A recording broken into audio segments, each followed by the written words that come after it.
Hey everybody, welcome back. It's been a little bit since I have made a new video, but we had kind of gotten to a point where we weren't really needing videos anymore because we were in person, we were rehearsing, but now, like I said, we're starting to get back into the groove of learning some new things that are important for us to know as we move on into our choir experience, okay? So the last couple of weeks, we really focused on this guy, the treble clef staff, okay? And we know that each line and each space has a very specific name, right? The lines are named E, G, B, D, F, or Every Good Boy Does Fine, and the spaces are named F, A, C, and E, which is easy to remember because the spaces spell the word face, right? And then below that, just going in alphabetical order, just backwards, we have D hanging out right below that staff, and then it's on its own special little line, we have middle C. Okay, but now we need to talk about this guy down here, our bass clef staff. Now, the thing about the bass clef staff is it can get a little tricky because you think, oh, it's just copy and paste these notes up here from the treble clef down onto the lines and spaces of this bass clef, but that is not the case, okay? What's important to know is that when you are looking at the lines and spaces of the bass clef, they use the musical alphabet A through G, just like the treble clef staff does, but they are different in a different order, I guess I should say. So this bottom line, it may be E up here on the treble clef, but on the bass clef, it's actually G. Okay? And then if we move through the musical alphabet, just like normal, we know it goes A, B, C, D, E, F, G, and then starts over, right? So we go back to A on this space. Then it's just the alphabet, A, B, C, D, E, F, G, and then starts over A, okay? So our lines on the bass clef are not E, G, B, D, F, but G, B, D, F, A. And our spaces are not F, A, C, E, but they're actually A, C, E, G. Now, just like with the treble clef, we can have some fun little stupid sentences to help us remember. With the spaces, one that I hear a lot is all cows eat grass. If you can remember, all cows eat grass, that's the spaces, okay? Then we move on over to our lines.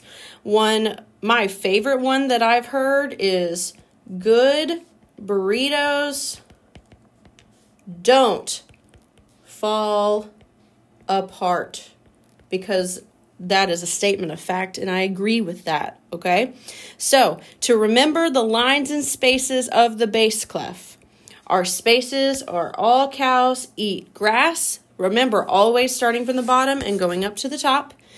And for our lines, we have good burritos don't fall apart. Now, as you can see, we've talked kind of before about why middle C is called middle C, okay?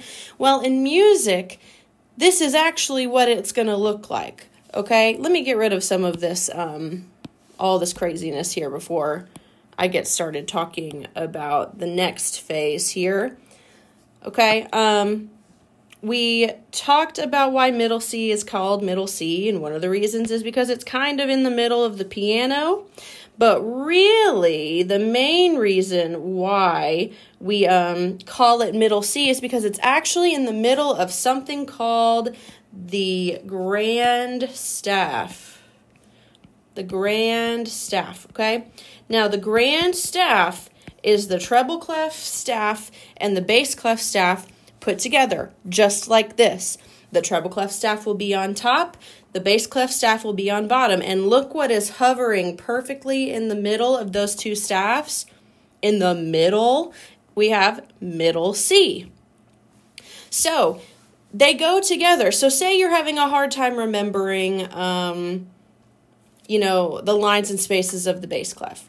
If you can remember that right above that staff, just like on its own line, just like the treble clef staff has middle C below on its own line, on the bass clef staff above on its own line, we have middle C. And then you can work your way down from there. So an important thing to remember is if this is C right here on middle C, what is going to be right here in this space below middle C? Well, what comes before the letter C in the alphabet?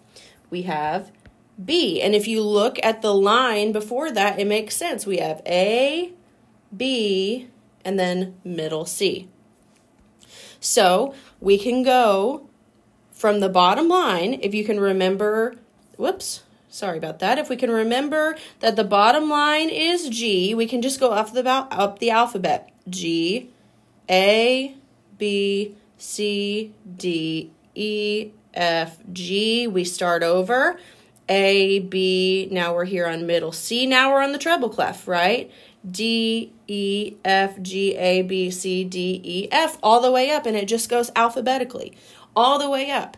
So if you can remember that middle C is in the middle, that G on the bass clef is our first note, you're good to go. Now remember, we have a couple places where we can double check ourselves, right? On the treble clef, we remember that this swirl is marking where G is. We remember that the bottom line is E for every, okay? We remember that middle C is kind of hovering in the middle there. Another way you can remember is these two dots are showing us where F is, okay? So when you're going through, you can double check.